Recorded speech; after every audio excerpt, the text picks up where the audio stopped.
But so we are recording in progress, and as I've just said, we're talking today about the circle of fifths, and I've just been kind of describing the whole idea of the circle of fifths as this kind of central tenet of Western music, this thing that we can all join hands and dance around almost, and it's almost bigger than the sum of its parts, and in a way it's fundamental to Western music, the circle of fifths. And I thought it'd be interesting to look at how the circle of fifths work. Excuse me, I'm still suffering from a really bad cold, by the way. But also to look at the whys, why the circle of fifths is useful, why it works. What's the point of knowing the circle of fifths in the first place? Because we can learn all this stuff. I learned the circle of fifths when I was about 14. And I didn't really understand why I learned it, probably for about 20 years after that. Even at university, I kind of didn't put two and two together. A bit of a slow learner. So even at the time, I was kind of, it took me a long time to join the theory dots to the practical dots. And so I'd like to join the theory dots to the practical dots and look at the whys and what's useful about the circle of fifths. But first of all, let's just have a look at the thing itself, the circle of fifths. There you go. There it is in all its glory. It should have a kind of raining down beams now out of the clouds and a choir and everything going over that. So if you look at the circle of fifths, let's just examine what we have going on here.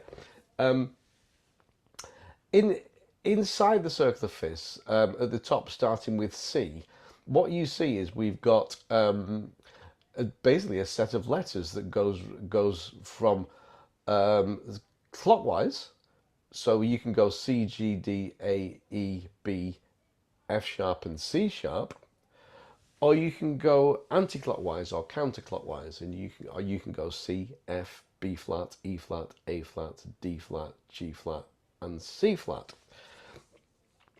And all those letters represent the keys of music. So the key of C, the key of G, the key of D, the key of A.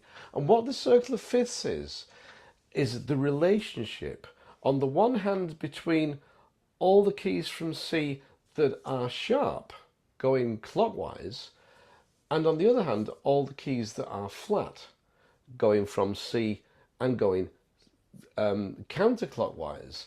And you'll notice at the bottom there is an overlap, which I always find fascinating, this overlap of three keys at the bottom. You've got C sharp, F sharp and B, and underneath that D flat, G flat and C flat. So we get to a point so far away from C that we've even got choices in terms of how we think about a key, whether we think about it as flat or sharp. We get a choice to do that. Now, round the outside of the circle, you can see the corresponding major key signatures. So you can see at the top C with nothing. I don't think it comes as any surprise to anybody to learn that C has no sharps or flats in it. And then if we start to move around the circle of fifths, the next note is G, and you can see that the key signature associated with that is one sharp, which is F sharp.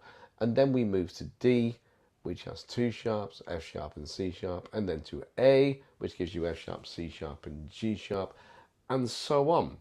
And it's probably worth pointing out that all those distances, C, G, D, A, E, B, F sharp, C sharp, are amazingly enough 5 notes apart. So the fifth in the title, what we're actually talking about here. Circle of fifths. So we can also do the same thing going counterclockwise. If we go counterclockwise from C, then we get to F, and you might be thinking, well, hang on a minute, F's not 5 notes away from C. Let's just have a look. Let me just go over here now, because this foxed me for quite a few years. Again, I was a bit late to the party with this. Now, let's take our C. Now, if we think about this in terms of the names that we gave these last week, we had the tonic, we had the dominant, well, not last week, the week before, and we had the subdominant notes in the scale. If you remember that,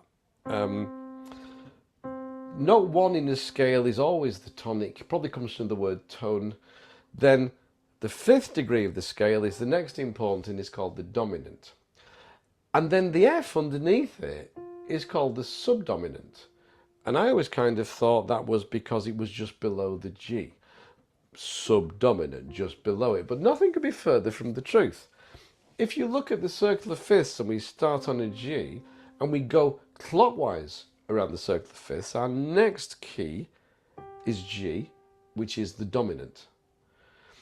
If we now imagine that G is the tonic of a new key, the key of G, the dominant of the next key is D, which is our next note in the circular fifths.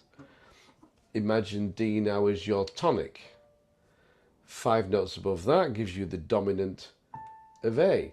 So you can see the relationship going clockwise between the tonic and the dominant in the circular fifths. Once the dominant becomes the tonic, it creates a new key. And of course, how do we create that new key? By changing the key signature. So how do we make the dominant of C the tonic of G in a new key? We raise the F sharp. We raise the F, and now that feels finished. And so G is our tonic. Just turn that up slightly. And so G is our tonic, and D is our dominant. And how do we make that D into a tonic rather than a dominant? Well, we introduce a new sharp. So we now have in the key of D an F sharp and a C sharp.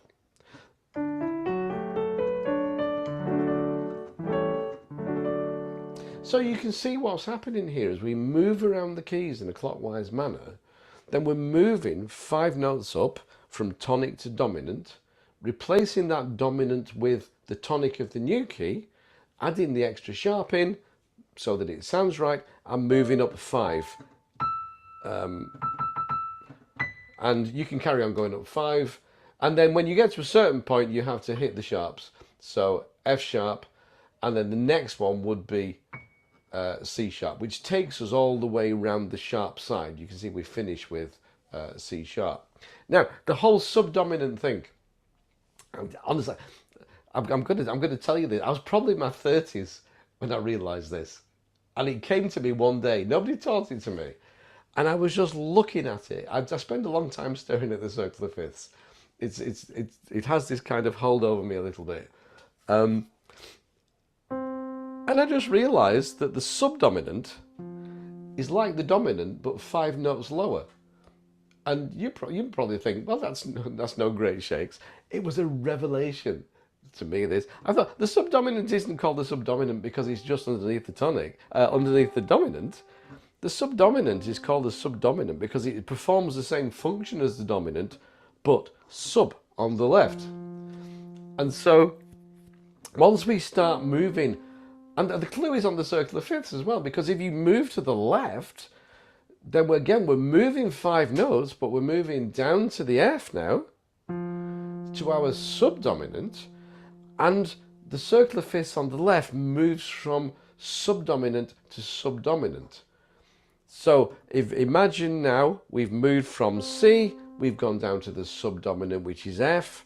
Again, replace that as the tonic. So F now becomes the tonic. We've introduced a B flat, you can see in the key signature. That then becomes the tonic. We move down to the subdominant of B flat. That is B flat, that is B flat. We make B flat the tonic by adding an E flat. And then we move down to the subdominant of B flat, which is E flat. And you can see what's going on. We just carry on going. A flat, I don't know how far you can see, D flat.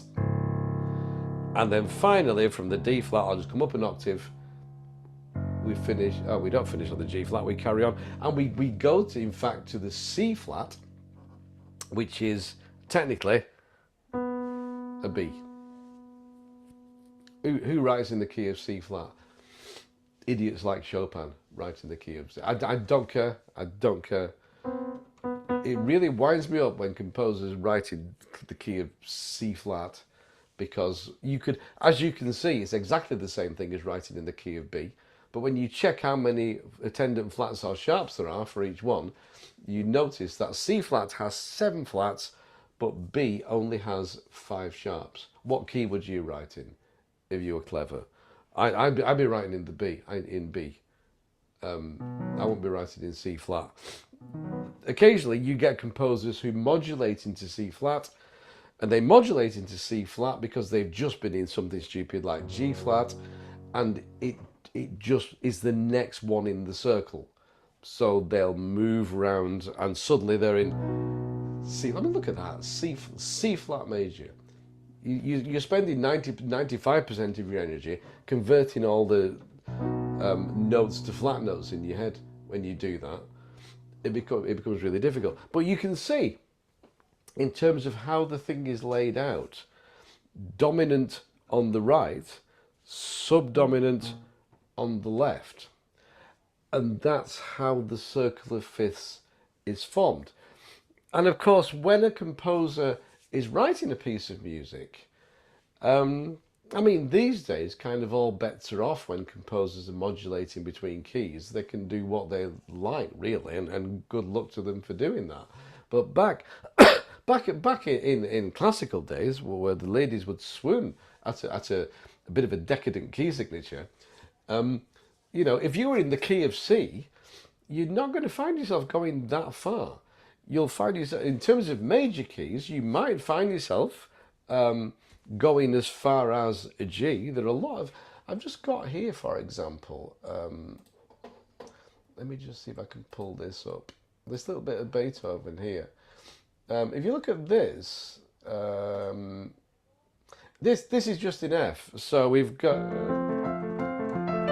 sorry, my fingers aren't working at all. You'll have to forgive me boxing gloving my way through the music today. Just nothing is working. They've been so cold over the last 24 hours and I haven't played today. And it's just going to sound awful. So I'll play slightly slower. So this is really establishing the key of F. And as we said a couple of weeks ago, how does Beethoven, or whoever wrote this, because we're not entirely convinced it was Beethoven, how does Beethoven, or someone very Beethoven-esque, actually set the scene and make sure that we feel that this is in the key of F? He does it using tonic and dominant. He does use his chord 1 and he uses chord 5. Chord 1 to start with, let's really hammer that key home. F. Now, dominant. And then he stays dominant.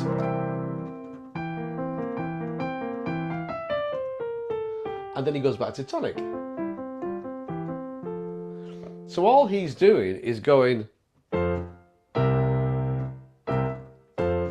that's what he's basically written, but he's done it with a lot more notes.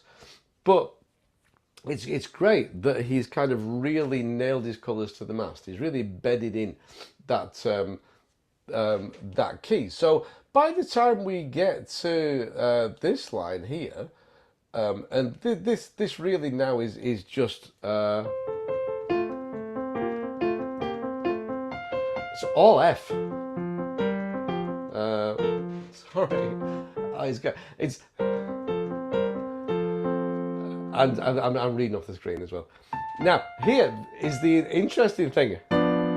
Oh, Ludwig, what are you doing? It was all going so well, and everything that he's done so far has been chord 1 and chord 5, and we're almost at the bottom of page 1. He's done nothing apart from play around with chord 1 and chord 5, really. And then he goes at the end of the next to last line. I'll just move it up a little bit. He brings in this. No, it doesn't bring that in because he's not stupid. He brings in that. And then he brings in. At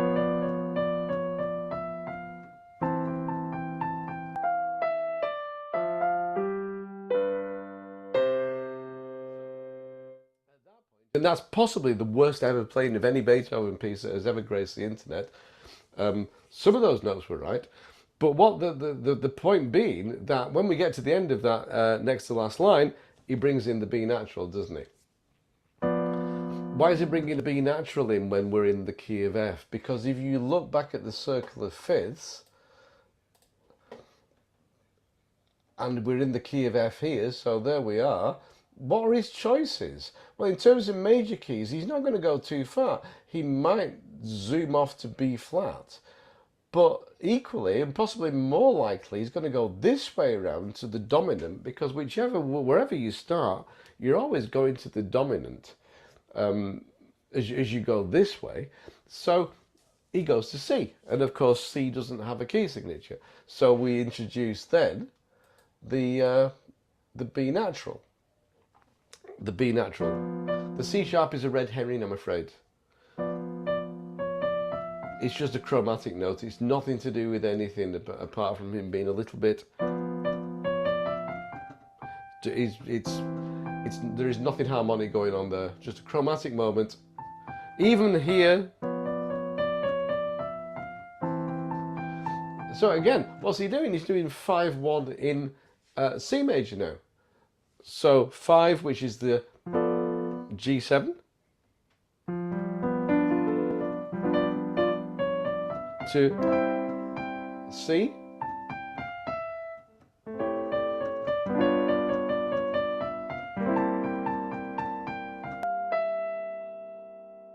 there is nothing on that page that isn't chord 5 or chord 1. And I think that is fantastic. I think, you know, to create something out of tonic and dominant.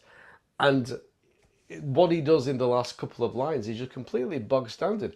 He modulates us to the dominant. So he's taking us clockwise around the circle of fifths to the next key. And so one of the main uses of this whole circle of fifths business is that you can predict where you're going to end up really, really sharpish. If you're in F, you can predict that C major's coming up. Now, sometimes he might go into the minor, and you know that every major key has a minor counterpart. And so you could also write the associated minor keys in as well. So with C, you could write A minor under it. G, you could write E minor under it. Remember, the easy way to work out your minor is just to go down 3 semitones. Or if you know your scale, I just like that because you don't have to know the scale. If you go down 3 semitones, you don't have to think about going down to the submediant as we have to. So C major, going down to the submediant, which is the A minor, and you could just say, well, I'll go down 3 semitones. You don't have to worry then about knowing what the submediant is, whether it's an A flat or what A sharp or whatever it might be. So a quick way to sort those out. Same with the G. Go down 3 semitones. Gives you E minor, and the minors work in just the same way as the majors in terms of circle of fifths. I never bothered to learn my minor circle of fifths because I was lazy. I think that's it. But mainly because it's just easy to work out where you're going. That third, just that minor third down, the 3 semitones down. So you can see that it's really handy from a composer's point of view, and therefore it's useful from a performer's point of view to understand the composer, to understand what's going on with the circle of fifths. Because we can use the circle of fifths to find our way home. One thing that composers used to like to do is to start in C major and then go somewhere really weird, like B. So look at that. Imagine going from C major, right at the top, to B, which is at 25 past. And then what do they do then? They come back up again. Like that. So they do this big thing where they take a huge leap of faith into the unknown. I'm making this up now because I don't know how it goes. But as soon as I played that, I thought, oh yeah. and then that would. It doesn't actually follow the whole circle of fifths. Might do actually. Don't know. Should have thought of that at first. But the rule still applies though, or the guideline. And this was, for some reason, a lot of 60s songs also jumped on this bandwagon of doing this really weird shift.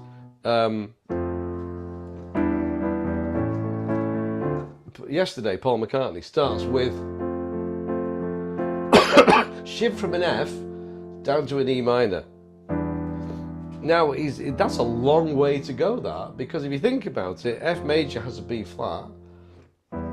Immediately we play a B natural. And so there's this really weird... And then he comes back through the circle of fifths. So from the E to the A to the D.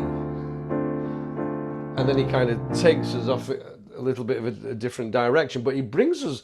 He gets out of the kind of cul-de-sac he's backed himself into by a quick using the circle of fifths to drag him back very, very quickly. And of course, Jeff Lynne, when he wrote Mr. Blue Sky, ripped off the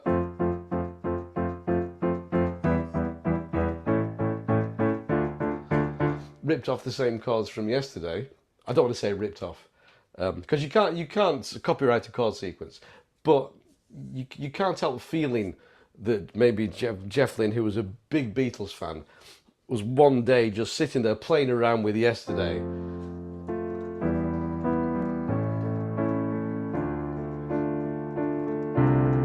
And then he kind of thought, oh, hang on.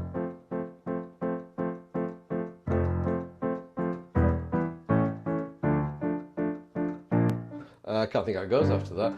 I mean, wonderful song, completely different. No suggestion that there's any kind of plagiarism or anything like that. And like I say, you can't copyright a chord sequence. But I think the most amazing thing about Mr. Blue Sky, while I mention it, is the fact that you don't spot that there is Yesterday hidden underneath that.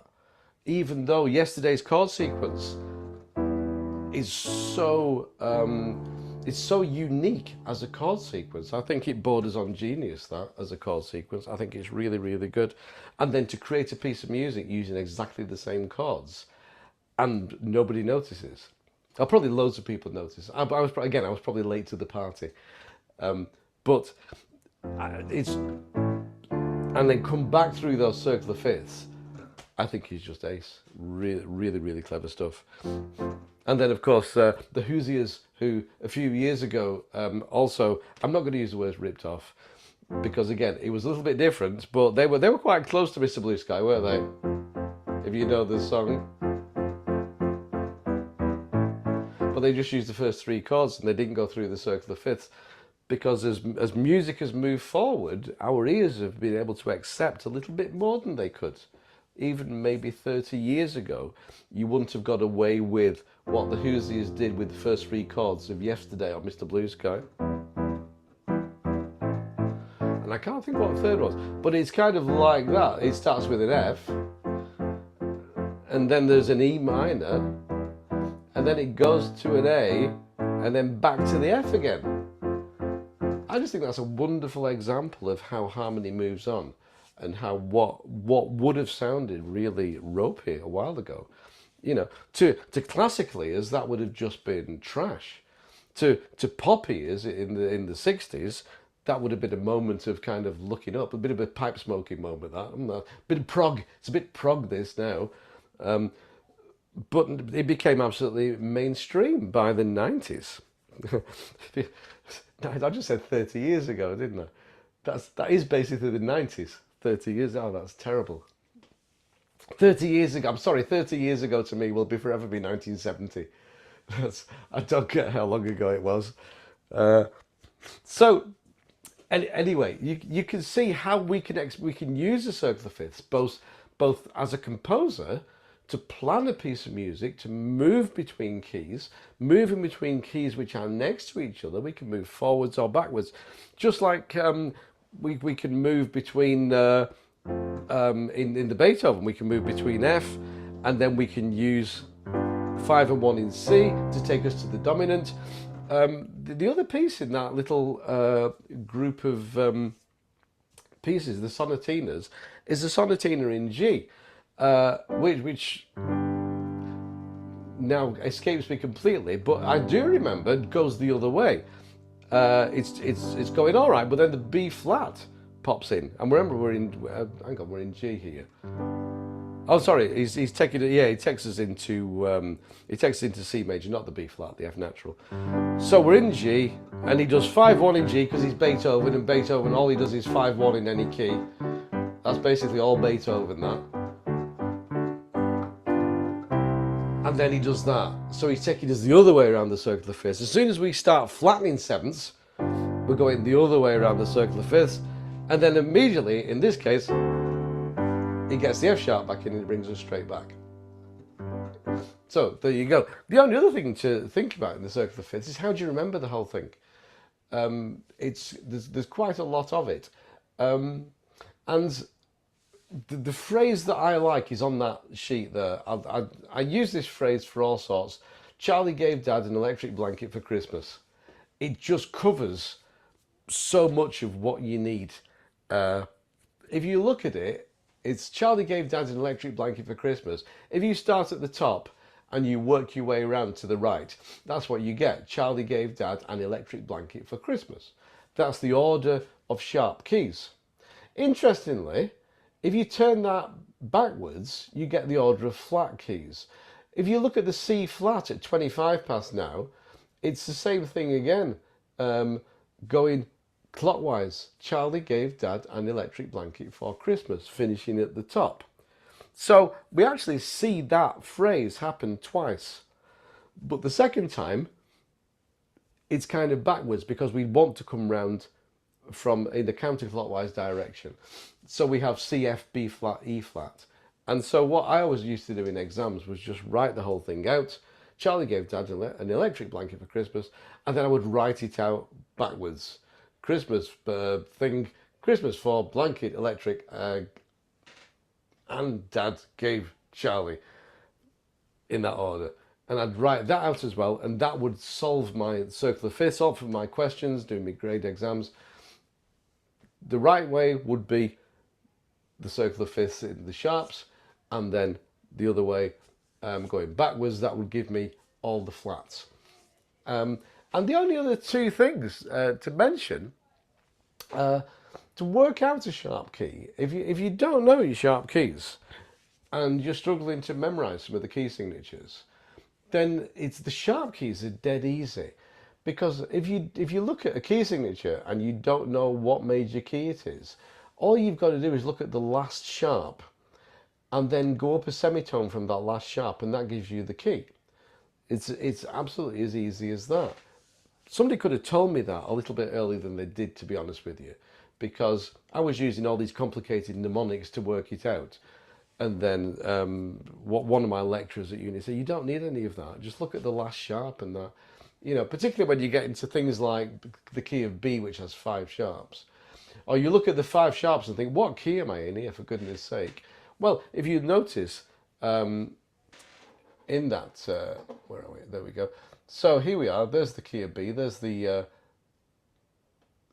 sharp key signature for B, and you can see the last sharp is an A sharp. So if the last sharp is an A sharp, there's your key. It's almost kind of an anticlimax when you realise that you don't have to learn. I had a mnemonic for learning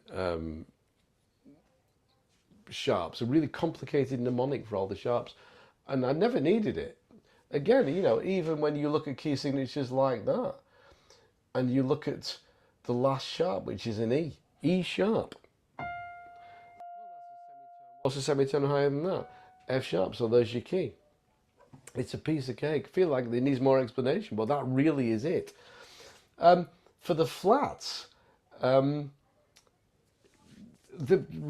the easiest way to do it is where you've got more than one flat in the key, then the penultimate flat will be the key. That will give you the key. So when you get past F, because F doesn't have a penultimate flat because it's only got one flat in it, by the time you get to B flat here, then the key, you can see we've got two flats, which is B flat and E flat, and the key is the penultimate one, the next to last one, which is B flat. And so if you look at any of these flats keys, all you need to do is look at your flats, go back to the one before last, and that'll be your key. There's a D flat there. So 5 flats is D flat, 6 flats, well, the penultimate flat is a G flat, so that's that. So all this learning of sharps or flats by rote, I feel like I wasted quite a lot of time doing that. When it turns out it's actually really easy to work out what key you're in if you know those two rules. Go up a semitone for your sharps from the last sharp. Use your penultimate flat to define your key from the flats. And of course, once you know your major key, you can always work out if it's a minor key or not, and you can go to the relative minor. So just a little bit of work there on the circle of fifths. I think Pamela's gone and put a leg up again, like she did last week. She wrote to me afterwards and said it's taking a bit of healing, but at least she's on the mend. That's the main thing. So it's basically just me and you, Mark, at this point. Have you got anything you'd like to say or discuss or chip in with at this point? Or am I going to have my usual?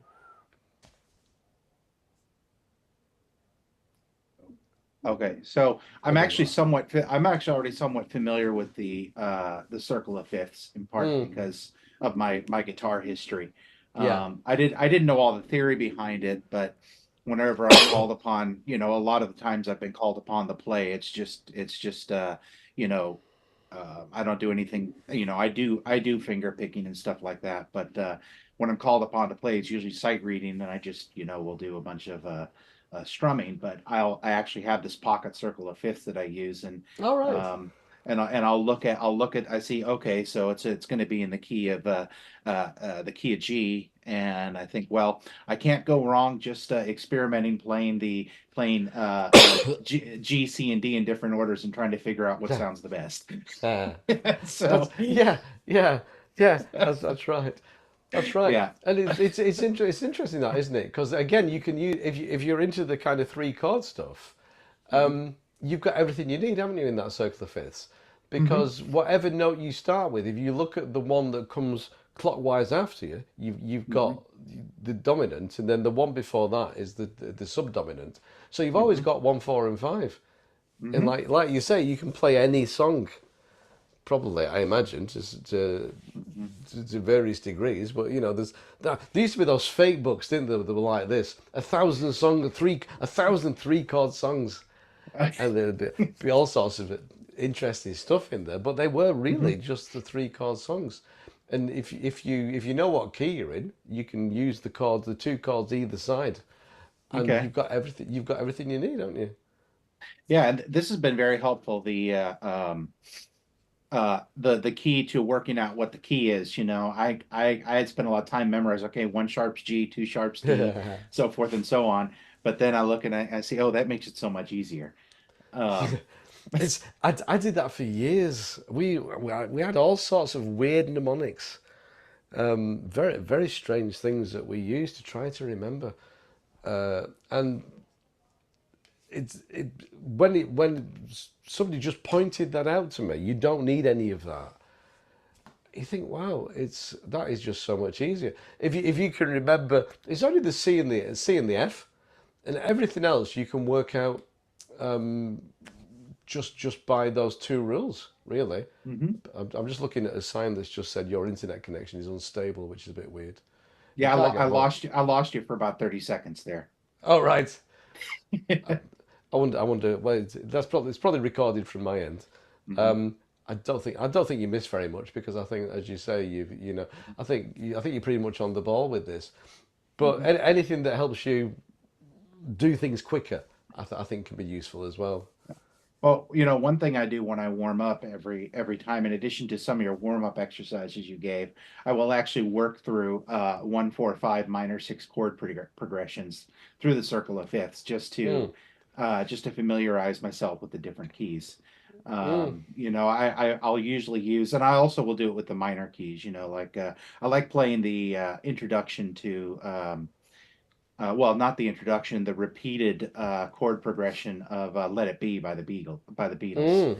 All right. And I'll do that with the. So far, I'm doing the key of C, D, key of G, and then I will also, so far in this key of C, I will then make a switch to A minor, since that's the relative minor, and then work through the first, fourth, minor first, minor fourth, minor fifth, and then the major sixth, doing the same progression, just to get, because I like the sound, Mm. um, but Yeah. using the same pattern, Yeah. and the So, same so way the I kind play. of that kind Yeah, of the famous axis of awesome four chord trick. yeah, yeah. But Yeah. that's just part of my warm up. Yeah. It's a great thing to do. I wonder if it's me or you that's freezing here. It did say my internet connection was unstable, but I'm just going to stop the recording at this point anyway, seeing as Mark's frozen. But it is -12 out there, so it might have frozen for all sorts of reasons. So I will stop this recording at this point. But of course, if you've got any questions, don't forget to post, and we can answer all questions on the Circle of Fifths. Oh, Yeah, you're back. I don't know. Um, I don't know if that was me or you. I don't know. Does Um, doesn't matter. I'm just going to stop this anyway because I thought I'll just wrap things up while we were looking at a frozen image of you. So let me just at yeah. least stop this one.